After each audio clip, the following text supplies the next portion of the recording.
Nagbubuga naman yung Bulkan Kanlaon. Tingnan nyo. Ayan. Ayan kung makikita nyo. Ayan natin. Ayan o. Ayan. Madilim ba? Ayan kung makikita nyo yung aso niya, yung binubuga niya. November 28 ngayon. Nasa alas 7. Yan. Medyo ano ha. Maano yung aso na ano. Buga niya.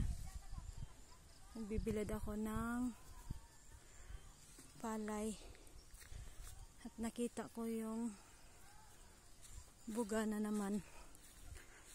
Walang ano to katapusan na pagbuga niya.